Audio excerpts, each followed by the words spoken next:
He said she was waiting on herself. Huh? Yeah, she was waiting on herself. That's what he did. Hourglass. I want to read Hourglass. It's 7 o'clock. Okay, so like I said, this is one of the. She prepping. Okay. I chose Hourglass as the opening because I want people to understand. Poetry is so powerful. It gives a lot of insight into people's thought and the way they see the world. Mm-hmm. And Hourglass, we're going to talk about Hourglass, the significance of time, arriving on time, having perfect timing, and knowing when the time is up. Right? So I want to talk about that. We can do it. And then I'm going to give you an opportunity to talk about what we're doing. I always use this platform and this month is Small Business Awareness Month anyway, in the month of August. We're going to talk about that. All right, there go Patty. Patty going off, so you're on live. And then we'll also talk about some other things. You're going to be fired. You're actually going to be fired. So you're on live. Yeah, you're going to put us right on live. Action. Good evening, She Shackers, and thank you so much for tuning in to another night in the She Shack. I am so humbled, and I feel so blessed that you have followed and taken this journey with me. We are nearly 9 months in, and I tell you, I couldn't be more humbled by the support and by the attendance and by the encouragement. And tonight, I get to share someone with you guys who blessed me with this book. It's been almost 2 months now. He blessed me with this book, wanted me to take a look at it, asked my husband, hey, do your wife read? Had no idea that we had something else on the back end doing the She Shack, and now we get an opportunity to feature his book. It's a book of poetry. It's called Poetry in Motion. We're going to grab right into that. But before I do that, I want to remind you guys, check us out on YouTube. Conversations with the Queen from the She Shack. We are almost global. I am so excited about that. We have some trips coming up in the near future. You guys have been pushing us to the limit. And we're almost to the point now where we will be able to go live from YouTube. Thank you guys so much for your continuous support. So, let me just introduce you guys to the man of the hour. And I'll make sure I'm saying it. Is it Nadir? Nadir. Okay. Like Mudir? Like Nadir. Because you know I'm Southern, right? So we'll tear our name up. Me too. Where you from? Birmingham, Alabama. What? Birmingham. Oh, we neighbors, because I'm from the boot. There you go. Okay, now. There you go. Oh, so this is going to be lots of fun. Good. Oh, strap in, because we're getting ready to have a great time. I know that you do not drink. However, I sip on my wine each night. So I want you to feel comfortable with knowing that I'm going to do my drinking tonight. Thank you. So let's jump right in, because I asked your permission just to give you guys an idea of the kind of poetry and the things that he's writing. We've previously discussed it right before the show, and I asked him, could I share with you guys something out of the book, and the name of it is Hourglass. So just stick with me for a minute, and I'm going to read it to you. It says, I look at life like an hourglass, watching the sand pass through the opening extremely fast. The sand's movement reminds me of the speed of life. Several years ago, I was married. Now I have a daughter, 2 sons, and an ex-wife. Time is precious because it won't stand still. Don't think for a minute you've got time to kill. One day it's here, the next it's gone. Today you're surrounded by many, tomorrow you're all alone. Wake up, time doesn't sleep. Hold fast to the memories you choose to keep. Is it amazing how the time has passed? You're looking at life through an hourglass. This is one amazing piece of poetry. I appreciate that. Humbled by your word. I was actually watching TD Jakes today, right? And he just kind of popped up as I was checking on my YouTube, and it was talking about time. And the phrase was, time is everything. Like literally everything. And when I started to think about that, we've had many conversations on the She Shack about, you know, how important is time, and time is the most important, and you can't get time back. But I wanted to ask you, what was the inspiration for this poem? I'm a deep thinker. I'm a person who is always pondering. And at the time I wrote that poem, I want to say I was maybe 30. Okay. I'm 51 now. Wow. First of all, ladies, he do not look 51. Although he is married, he looks phenomenal. Thank you. 51. You 51. look. How do you stay so youthful? No stress. Okay. How do you do that? No stress, like period. Well, I'm gonna tell you something my grandmother said years ago, which I never forgot. I was 16, and it made me think about your episode on She Shack where you were talking about anxiety. Okay. And people are going through things and you don't know what they're going through because most of us keep it in. So I was going through something and she could tell it was bothering me. Okay. And she said, son, let me ask you something. You worried about something? I said, yes, ma'am. So when I told her, she said, let me ask you something. Will your stress change it? I said, no. She said, well, why are you giving that your time? She said, because the only thing stress changes is your blood pressure. Okay. Now, I never forgot that. Okay. Because most people have... And how old? And you were 30 when 30. she told this to you? Okay. Yeah, I was 30. So, you know, it made me really reflect on, we put so much emphasis on trying to fix something or change it, and we put more emphasis on the stress than the solution. So it made me say, time is still ticking. One thing my dad always said is time, Mother Nature, Father Time are undefeated. They're never going to lose. So while we think we're doing something, time is 24 hours, it's ticking. Like right now, when you started this episode, that time is gone forever. It's gone forever. Forever. Now we can go back and look at it. We can go back and look at it. We can't be in it. Exactly. You see? So what inspired it was just thinking about what my grandmother said about stressing. You look up, you're 30, now you're 51. Okay. Just like that. And I just left Birmingham, Alabama. I went back home to Birmingham, Alabama. We have an annual reunion at the neighborhood I grew up in. Okay. And we were talking about that. It seems like yesterday we were in high school. I graduated in 1988. Wow. Right? Wow. Right. So you see what I'm saying? So yeah, I'm like, let me thinking in my mind, like 88. How old was I? Exactly. So we looked at that like, now we're senior citizens. I have an ARP card now. Shut up at 54? At 51. At 51. Oh, so that means I got to look forward to that in a few years? Better don't mail me that card. Listen to me. I pull it out like I'm the FBI. Everywhere I go. I pull it out. Yeah. So it has its perks. It does, but that was the inspiration. And it's a blessing. Like, I was talking to my niece not very long ago, and she was telling me how she was experiencing some anxiety as a young lady, and that, you know, like just going back to school and going back to the neighborhood and things like that. And I said to her, I said, you know, I said, one of the things that I had to kind of be grateful and thankful for was the people that was in my neighborhood. I heard you. And they would, I would never forget this. My neighbor, Miss Eunice. Miss Eunice was an older lady that my mother trusted to look after us. And there was a time where the kids used to be like really rough with me. And, you know, bullying back then wasn't really bullying. You know what I mean? It was just teasing you, calling you names, but it didn't have like the social effects and things that it has now. Only your little clique knew about it. Only the people right there, there that knew that they had a street name for you, college or whatever like that, right? And so I remember saying to her, I said, when you walk, before you leave the house, you remind yourself that you the bomb. You remind yourself that no matter what anybody says to you, you the bomb. Don't spend any time, that word keeps coming up, worrying about what he say, she say, they say. My dad used to say, as long as they talking about you, you doing something right. Be worried when they stop talking. When they stop talking. So give us a little history about you. You have any children? We know that you're married. Yes. Give you my history.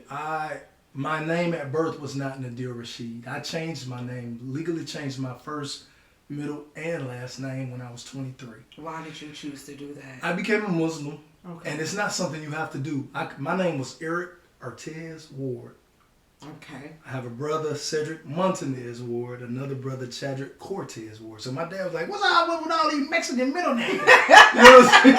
You know what it is? Because I was getting ready to say, well, where's this background and you from Alabama? Yeah. But okay. So what ended up happening was I told my family and I told my friends 6 months prior to changing my name. Mm-hmm. Sent all of them a letter stating I was going to change my name and why. Okay. So when you change your name, you're supposed to choose a name that you feel fits your character, and then you're duty bound to live up to that name. Okay. Or you have to abandon the name. Okay. So I chose Nadir. Nadir means something rare. It's not many of them. Okay. Something unique is very rare. Okay. My middle name is Fadil, which means virtuous and abundant. Okay. And Rasheed means intelligent and rightly guided. So sometimes I can get upset and think of my name and calm down. Because I say now an intelligent person or rightly guided person wouldn't be thinking like you're thinking right now. Mm-hmm. Or a person that's so rare and unique, you're starting to act or sound like everybody else. Mm-hmm. So the name kind of puts you back in the lane you're supposed to be living, the path that I chose to live. And how when you chose that, and you say you did that when you was 23. 23. So that's a large maturity level at 23 to be in control of your thought process. It was a unique situation because the young lady who is my ex-wife and the mother of all three of my children, we dated in college. Okay. I went to HBCU, Knoxville College in Knoxville, Tennessee. Knoxville, Tennessee. Yeah. All right. So we met there. Shout out to Tennessee. Tennessee. My name was Eric Ward. Everybody knew me as Eric. And, you know, when I went through this transition, my father, it hurt him the most. Okay. Because he said, one, he thought I was joining Farrakhan and Nation of Islam. Which is different. Make It's sure totally that we clarify that. Very much different. It's very much different. But I tell people now, I will be on record. I respect those brothers and sisters because no group has done more for our people than them. But when it comes to the religious philosophy or the way of life, Islam is really not a religion. It's really a way of life. It's a way of life. So Absolutely. those things that they teach, a few things are un-Islamic. Okay. And my dad was like, I didn't raise you that way. And nothing I could tell him, because even when I see normal Muslims today, because I don't have a beard, and I don't because I used to have a serious acne problem when I was young. And my fear is if I grow a beard, I might bump back up. So I shave religiously, I mean daily, top, bottom, you know. But it hurt my father, and that hurt me. And nothing I could tell him would change it. We watched the movie Malcolm X. And when Malcolm went to Mecca, my daddy started crying. Really? Yes. He said, that's what you are. I said, that's what I've been trying to tell you. And he bawled. I mean, he hugged me like we were both two children crying. But he said always that you've always been the same man.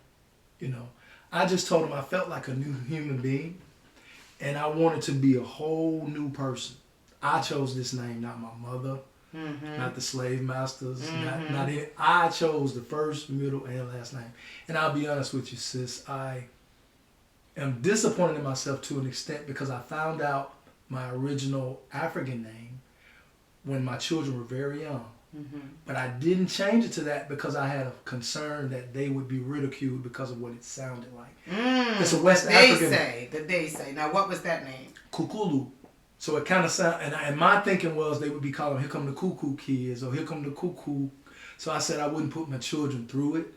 But when I look back, because they went through it with Rasheed. Okay. You know, okay. They still went through it. They went through it because people were like, and none of them are Muslim. My ex-wife is not Muslim. I was the only one who made that choice. Okay. So you don't put that on anybody else. You got to be a Muslim now because I'm one. That's un-Islamic. So it hurt me that I didn't do it, but my reasons were pure because I didn't want my children. And now looking at how social media is, you know, social media is definitely it changes the game from what you and I. Social media is hard. It's really rough. It gives a lot of people feel pressure to project themselves, to look a certain way, that they live a certain way, that they have to act a certain way, they have to dress a certain way, and I think that's really courageous. At 23, you made an impactful decision. And I made people aware early. 6 months out, I let them know this is what I'm doing, this is what the name is going to be, this is what it means, etc. So when I did it, people weren't shocked. But my grandmother, God rest her soul, funniest lady in the world. Because, I mean, Rasheed is not a name that you would typically hear in Alabama. Right. Well, you do more now, but that's true. Yeah, And my grandmother said, boy, you going to bust hell wide open.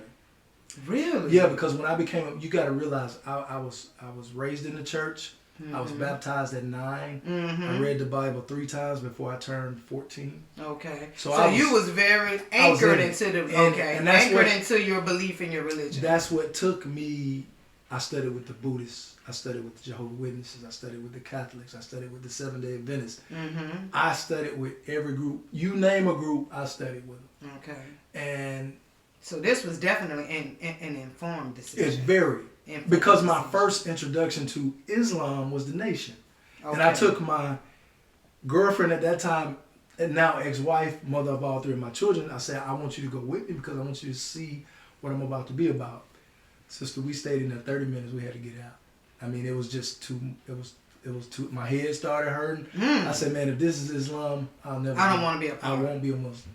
Well, I always make it clear from the beginning, everyone that comes in and visits the She Shack, this is a non-biased platform, so everybody's invited. So whether you Muslim, Christian, Protestant, whatever, it doesn't matter. That's right. Even if you particularly don't like black people, but you have a message, we can sit down and chat it up in the She Shack. So, I really appreciate that. Yeah, because I think that's what make us go around. That's what make the world go around. I'm not going to say that you might be invited back. That's right. But I'll give you 15 minutes to figure out, what it is you trying to talk about. Because I'm not against white people, but I'm just more for my own people. Right. You understand what I'm saying? If you notice in the beginning of that book, you'll notice that I said the Creator, whether you call the Creator Allah, God, Jehovah, Yahweh.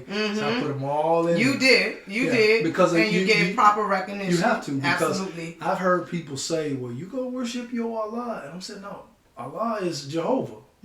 Jehovah is Yahweh. Yahweh, I mean, you're just talking about different languages, but we're talking about the same Creator. Well, next week, actually, my brother is going to join us in the She Shack, and he's going to talk about the difficulties of him choosing to be Jewish and being an African-American man.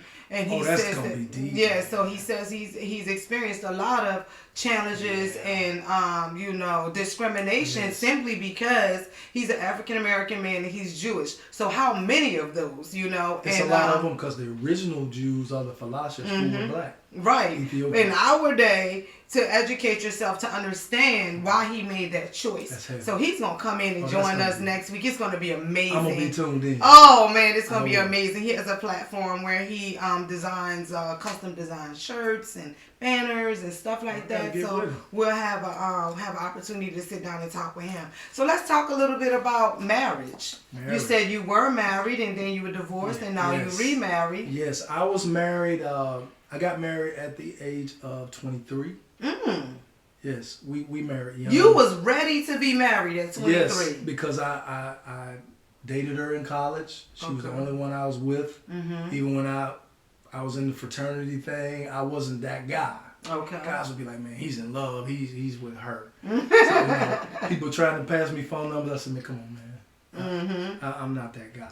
So I never got a brand. I never had Cap Alpha Psi on my car. I never had nothing. But you are a part of that fraternity. Yes. Okay. But it's been a long time, and I've been contemplating reuniting with the brothers. It's been once I became a Muslim, I disconnected. Was that by choice or by necessity or? By choice. It's not. I mean, you can keep doing what you do, but for me, I was focused on setting my foundation. Graduated from school. Okay, let's buy a house. Let's do this. Oh, do the whole little, white picket fence, the whole thing. Let's get it done. So I bought a house at 23. Wow. Yes. Okay. Was that a difficult transition? Like a lot of our viewers are interested in, the home buying process. Was it like you had to save up a whole bunch of money, had to have your credit straight? Well, we are talking about some time ago. Okay. They had a lot more programs for people back then. Okay. Down payment assistance, but I paid a down payment, but it's much different now. Okay. But I would tell anyone, you can do it. You just have to have the proper resources, and there are people who will work with you. You have homeowners who hold a mortgage. You can have worst credit in the world. I have a real estate background as well. I sold real estate for years with Remax. Okay. They called me the house doctor. Oh. Yeah, I was the Remax Rookie of the Year for the state of Alabama in 2000. Remax President's Club 2001 and 2, that kind of thing. Okay. So today, are you still into real estate or no? Yes, not from a standpoint of with a company, but my ultimate goal now is to buy more properties, which I haven't bought any yet. Okay. Still learning the land here in Delaware. Oh yeah, it's different. It's definitely. But different. I tell Church this all the time. I wish I owned some of this land out here. It's a lot. And they are making money with these developers because you see how quickly they're putting these houses. What? They throwing them up. They definitely throwing them up. So you said you married at 23. Married at 23. I was divorced legally by 29. But we actually, let me tell you how we got divorced, which is comical when I think about it now. Okay. My ex-wife is from Chicago. Okay. She can't stand, she won't fly over Alabama. If the plane goes on Alabama, she'll knock the pilot out. Only reason she was there was because of me. Okay. So it got to a point where she said, I can't take Birmingham anymore. I cannot take it. Let's go anywhere but here. And I'll be honest with you, I was afraid.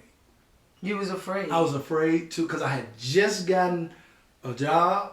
I just bought the house, and you know, we rented for a couple of years then, but you know how fast year 1 to year 7 is boom. Let's talk about being afraid to leave the nest or the comfort zone. Yes, because now I'm you see where I am now. Yeah, because I'm like, you far away from Birmingham at this point. But I've reached a level of fearlessness that I didn't have back then. And how would you say that you got to a point? Because I love to use, it's a proverb that says, fear makes the wolf bigger. And I use it often, that fear, and I actually have it posted on my wall. It's one of the first things I see when I open my eyes in the morning is fear makes the wolf bigger. Really and I had actually posted not too long ago that, you know, fear that makes the wolf bigger is the wolf is anything. It could be afraid to buy a house. It could be afraid to go back to school. That's right. It could be afraid to get married. It could be afraid to get divorced. That's right. It could be afraid to, you know, have children. It could be afraid to start a new job. The anxiety that builds up behind the fear. We make the wolf bigger than it is. So you said it. I mean, and that's what it was. I was a guy who, you know, how they say the creator laughs at us making plans. I was like, because my ex-wife didn't work. She was an at-home mom. So I sold real estate in the day, just in case I wasn't selling anything. I had a nighttime gig that had guaranteed money. Right. Ain't nothing like guaranteed money. Guaranteed money. So I said, my wife would not be looking at me like, so what you going to do? With a coin. Right. You ain't sold a house. What we going to do? What we going to do? Yeah. Right. So I had all those ducks in a row. And when she got to the point where she was ready to leave, I was like, oh, okay, I sell the house, which that'll give me some money. But now I gotta go to another place, get set. Find a new house. And I was afraid. Afraid. Point blank. And what's sad is I saw the effect that it had. To this day, I'm really just realizing the effect it had on my 3 children. Wow. My children now, my daughter would be 27 in November. Oldest son would be 25 in October. Baby boy would be 22 in December. Oh, beautiful. Beautiful. So, and they're all doing well. But I realized they had to move. They moved a lot. I asked my ex-wife, I thought she was a Navy SEAL. Really? I said, well, you moving again? Because they left Birmingham, they went to Atlanta. Left Atlanta, went back to where she's from, Chicago. That's a big move. Left Chicago, went to Baltimore. Wow. Left Baltimore, went to Texas. Left Texas, went back to Baltimore. Ooh. So I was like, but I realize now, and my ex-wife, I give her all props because I've always been in my children's life, but she was the one there with them physically. Do y'all hear this? Let's just pause right there and like just big you up for bigging her up, for giving her the props, for doing her thing as a mom and a divorced parent. So at times when dad is not there, we're doing mom. We're kind of filling in for dad. We're contacting dad. We're working. We holding down the house. It's unbelievable. And what? And I told her when we divorced, I said, look, because she was the one I didn't want to get divorced. She still had the key to the house. I never changed the locks. So you didn't want to be divorced? No. And my dad, God rest his soul, he passed 7 years ago. But he was so upset with me. He said, son, what kind of man would, your family, you got to go get. And so I took it for maybe 6 months because I had that much respect for my father. Mm-hmm. But then one day something told me to ask him, and let's flip the question. What if I decided to leave them here and I went to Atlanta? Mm-hmm. You would say, what kind of man would leave his family? Right. I didn't leave. Right. She still has the key. She still has the security code. I never changed nothing. Because and what was sad, one day, long after we were divorced, she said, we need to get back together. And I fell out laughing like Richard Pryor was telling me. Really? Why so? Because I literally thought she had to be kidding because we had been away from each other so long that actually now I had kind of grown apart. Mm-hmm. But it hurt me because when I looked at her, she had water in her eyes. She was serious. She was sad. She was serious. About the wanting to be back together. And at this point, the time had done went and the relationship had severed. Ego had left the nest. So had gone. He was gone. Not coming back. And did not land. I hear that. Yeah. They say the ego has landed? Mm-hmm. Did not, just kept going. Kept going. Yeah. So were you at least able to have a great relationship? I told her we are connected at the hip because of these 3 children. Because of the children. And one thing we won't be is Tina and Ike. Mm-hmm. No, we won't be those people. Isn't that amazing? And we are to this day.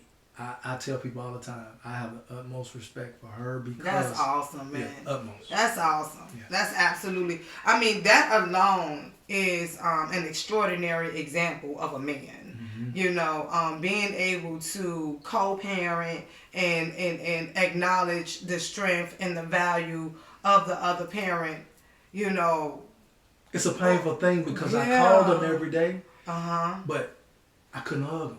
Mm-hmm. And when my son first learned how to ride his bike, I wasn't there.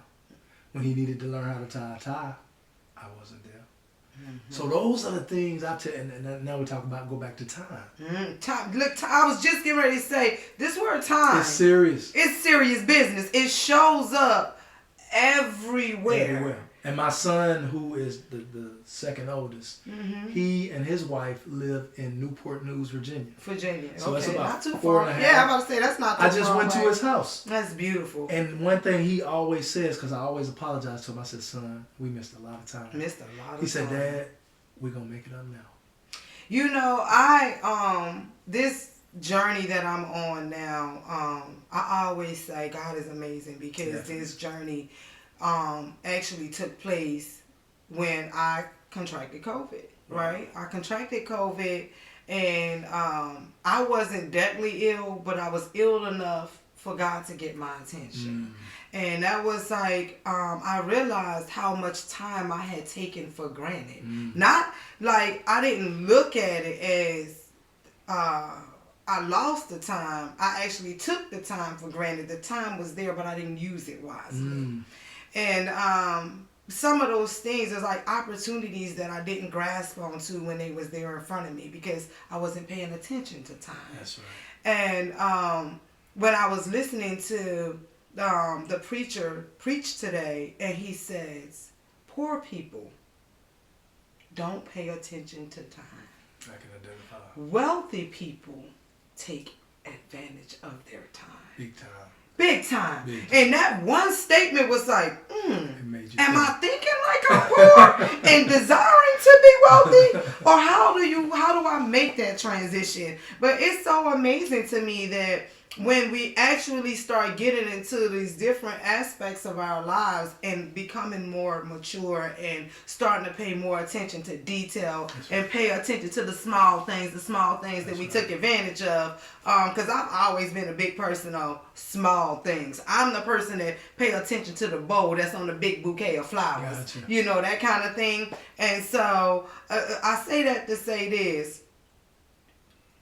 Some things in our lives we take for granted for time, and some things in our lives are timeless. You said so. And you said we can so. pass the collection. I'm talking about all the doors of the church are open. Man. If there's one by baptism, hey, bring them all in here, man. You just said something. Right, because there are things in our lives that's timeless, like, you know, example, you and your wife being, ex-wife, I stand corrected, being able to come to a term where we're going to stay adjoined because we have our children, even though they are an adult children. Right. But we still going to be able to communicate because there are things that we're going to need to be able to address as it relates to the children that we made together. That's a timeless decision.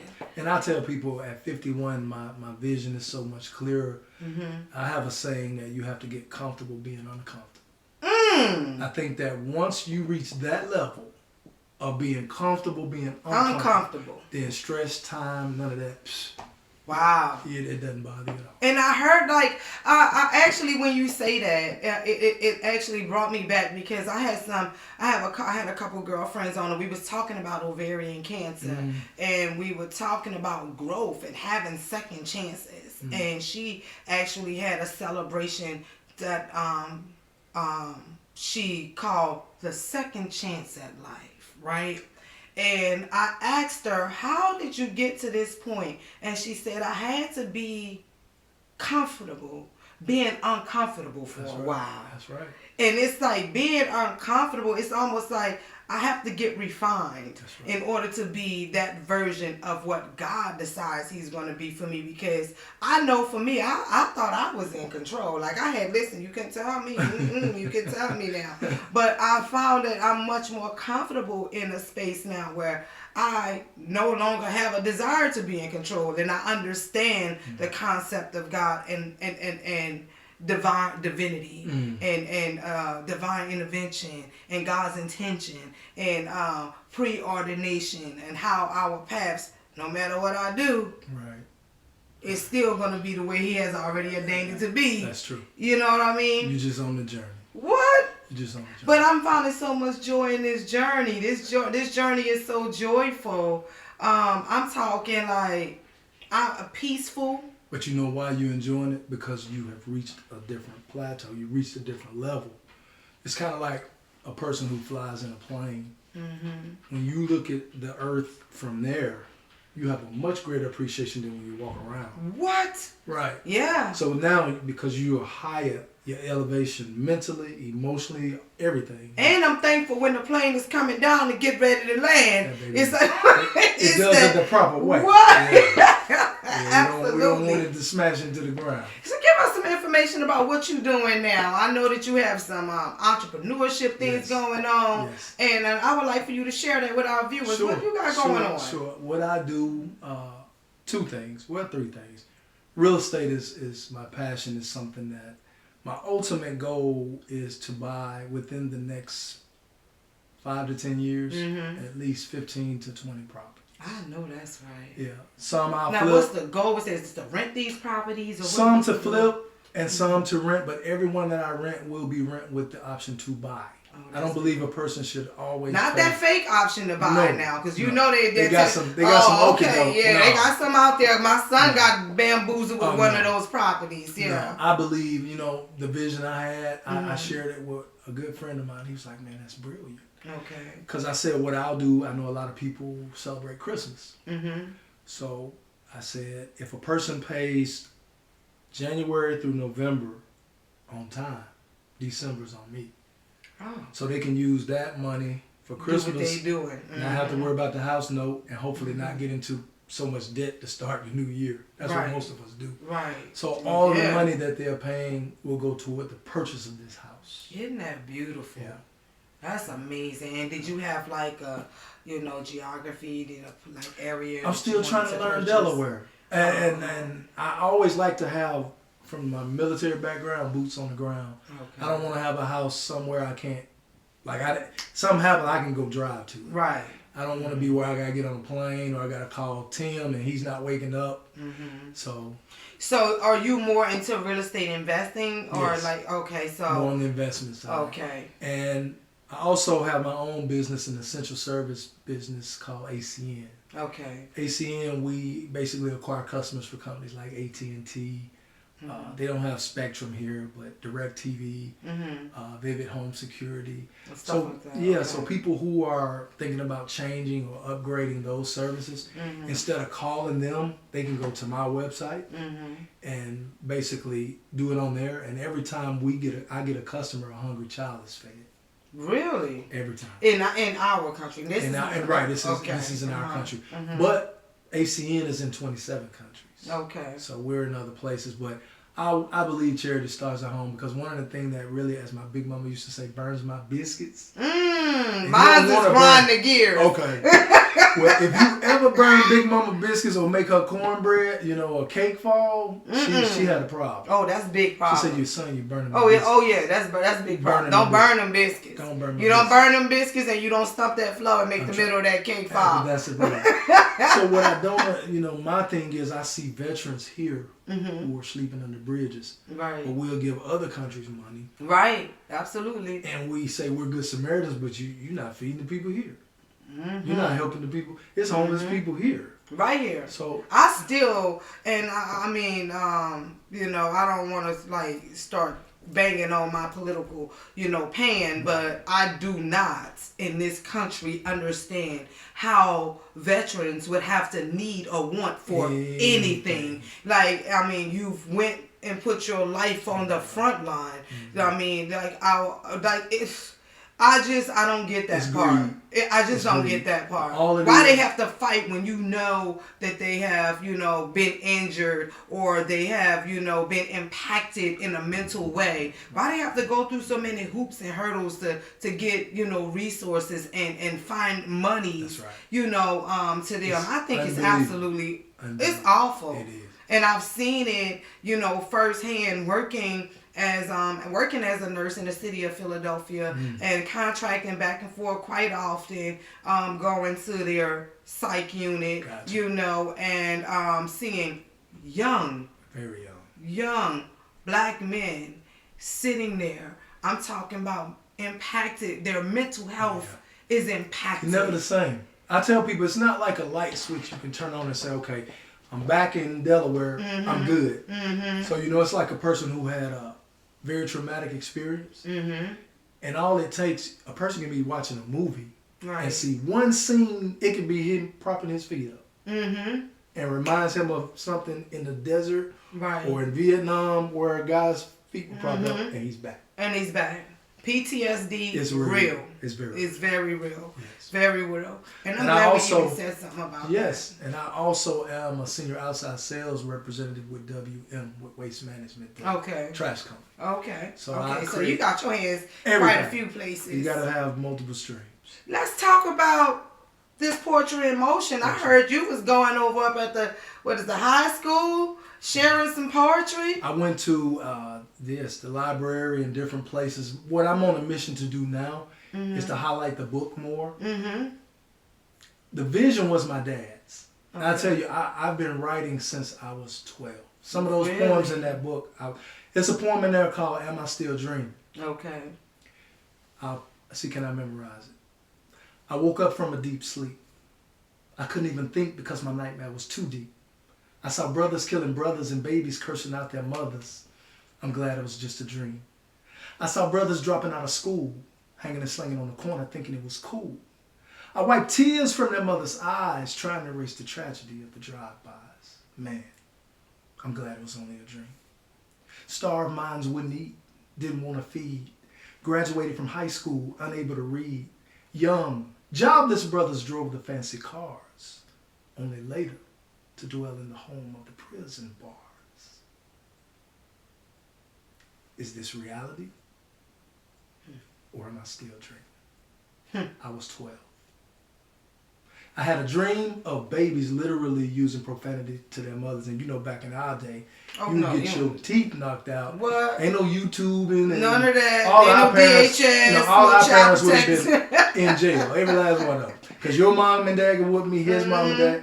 So I had that dream. I used to keep a notepad beside the bed because I'm the type of guy that if I get a title, if you say, what about this? You give me a title, I can write a poem quickly.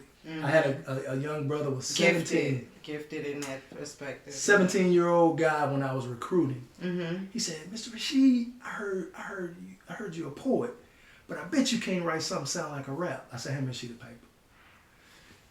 And I let him watch me, and I showed it to him. I wrote that poem. It's a poem in there called I'll Expose You. Mm-hmm. I wrote that poem in probably 5 minutes. Wow. Yeah, and he said when I read it to him, you got some serious stuff in this. You know, and you can flip anywhere.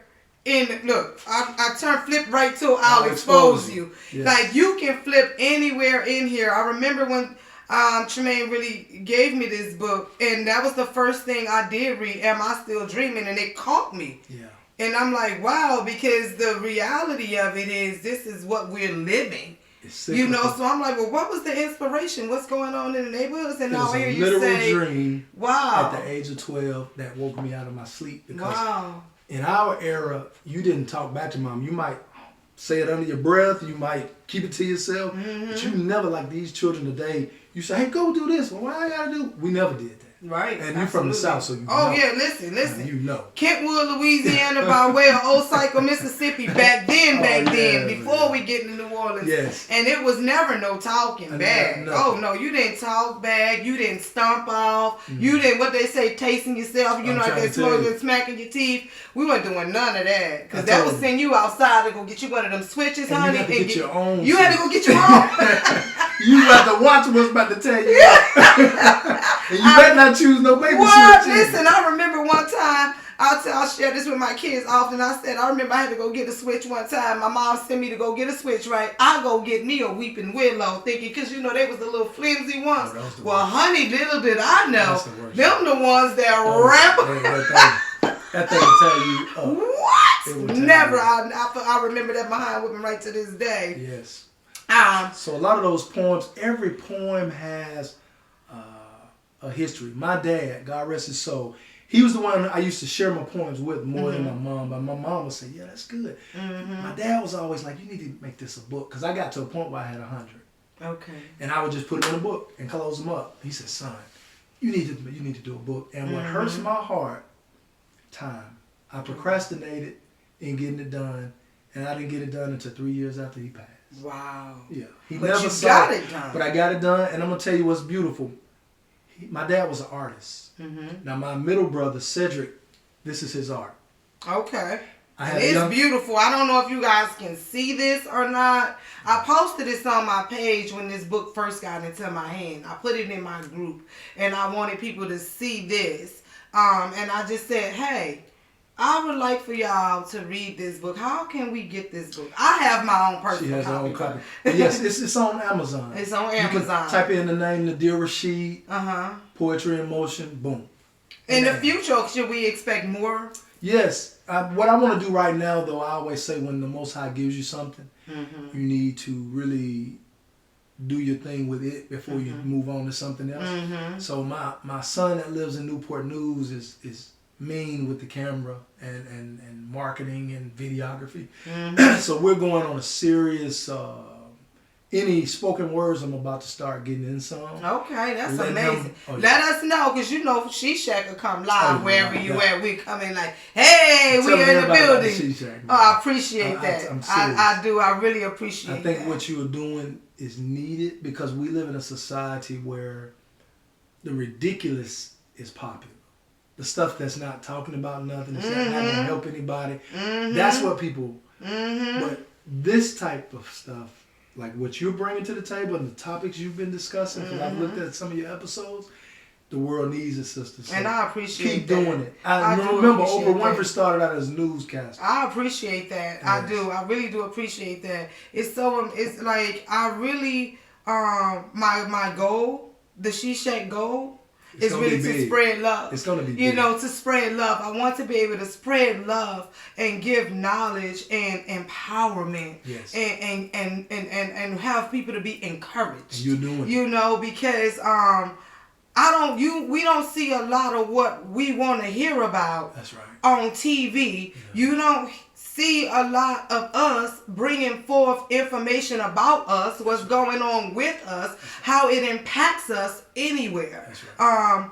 Ovarian cancer. You don't hear about ovarian cancer a lot because it impacts us. Right. And we don't know how to ask for what it is that we need when we go see the physician. We don't know what the questions we should ask, and we don't even know what to look out for. Right. You know? So I felt that it was really important. We're going to talk about prostate cancer because it's affecting our brothers. Big and a lot of our brothers are afraid, that fear of going to the doctor to just get that simple test done that can stop your life from being cut off so, abruptly. So I appreciate that. I do. I'm telling you, when a person is outside of your circle, sometimes they can see something that maybe when you're in the midst of it, you just don't see it like that. Mm-hmm. I'm telling you, She Shack is going to be big. I told Trey, I said, look, man, I'm going to be on time. I saw what you did to your brother outside, man. Listen, and let me tell you, he got dressed up for the Listen, check that. I told him, put this hat right here. Yes. Can y'all see that? I said, put this hat. We going to talk about this hat, baby. Yes. My niece came upstairs. She said, Auntie, he is dressed up. Y'all are matching. Yes. Like I said, you on another level. So, I mean, when I come to a forum that's on this level, you have to at least meet it. I appreciate that. Yeah. You don't want to look and say, well, what in the world did he think the She Shack was? Yeah, I'm telling you, this started as like supposed to be like a one-time thing. I tell people that it was a one-time thing. I was bringing some information about wellness to a couple clients that I'll be traveling with. And actually, we're going to shoot live from Miami in November with these clients. And it was supposed to be a one-time thing, right? And then I hear it's like, so we going to see you Tuesday. And I forget whoever the person even said, so you're going to be back Tuesday, right? And I'm like, well, yeah, every Tuesday night. And so I used to work in a barbershop. I used to be a hairstylist for many years. Shout out to Razor Sharp because that's who gave me my start in Trenton, New Jersey. Okay. And one of the things my brothers taught me was that my word is my bond. And they said, when you say you're going to do something, you better do it, because if you don't, then your clients are not going to be able to trust you or depend on you. And that relationship of trust is how you're going to eat. Well, look at the paradigm that's deep. You've always been dealing with the head. Look at there. You've always been dealing with it. Now you're just dealing with the inside of it instead of the outside. The outside. That's amazing. That's look at big, you, man. That's poetry in motion. Look at you. That's what it is. Oh my God. I thank you so much for joining me in here tonight at the She Shack. And I actually picked a poem that I wanted you to close out on the She Shack with, and it's humbleness. Humbleness. I'll have to read that one because I don't memorize them all. Listen, that's all right. Because I have humbleness bent over. I have humbleness bent over. It's on page 39. I got you. It's bent over. This is actually, this is one of my favorites. I know why. And I'm gonna see. But yes, humbleness. Never believe that a dream is unreachable. Never believe that a mind is unteachable. Never believe that toward others you're superior. For when you think like this, you become inferior. Share your thoughts. Share your knowledge because it's not yours. Love, peace, and happiness opens many doors. Never believe that toward others you're superior. For when you think like this, you become inferior. Share your wealth because it's not yours. Helping the needy should be one of your chores. Never believe that toward others you're superior. For when you think like this, you become inferior. Because most of us, we become so I-oriented. And what I'm learning each day is it is so much more about what's outside of you as far as what you ought to do with helping people. Mm-hmm. But when you are to help yourself, it's more about what's inside. What's inside. Yes. It's and what's inside and how you're projecting what you have inside and how you want it to. Not only how you're projecting it, but how you want people to receive it. That's right. Because because the way that you want people to receive it, or the way you say something you want people to understand it, right. It doesn't necessarily mean that's how they're going to receive it. So it's really important that we be intentional about that superiority and not to think that we're smarter than you or we have more than you or I'm better than you, and that's what made that stand out to me. To you, like Bruce Lee always says, we have to be elastic like water. Yes. Because he said if you put water in a coffee cup, it becomes the coffee cup, teapot, ice tray. It becomes whatever you put it in. It becomes what you put it in. But water can also be so powerful, it can crack these walls. Exactly. You know what I mean? Exactly. So something so delicate can also be strong. Mm-hmm. It's just all about usage. All about usage. So I say with what you just said, to bring it all home, some of us may choose to travel this path we call life by plane. Some of us may choose to travel by train. Some of us may choose cruise ship, car. Don't laugh or ridicule the person because of the vehicle they choose, just because it's not the vehicle you chose. Mm-hmm. And that's the problem is if he's not riding in my vehicle, I'm saying something's wrong with him. No, maybe that's the best way for him to get to his journey. Exactly. But all of us are trying to get to the same journey, but we choose different vehicles. It's all about time. All about time. It's all about time. Thank y'all so much for joining me here in the She Shack tonight, and thank you for coming in and giving us some of this love. Yes. I love it. This love, this knowledge, this power. When you guys go to Amazon, grab this book. I'm telling you, it's some amazing thought-provoking poems in this book. 50. I will not lead you wrong. 50 poems in this book. Check it out. Don't sleep on Poetry in Motion.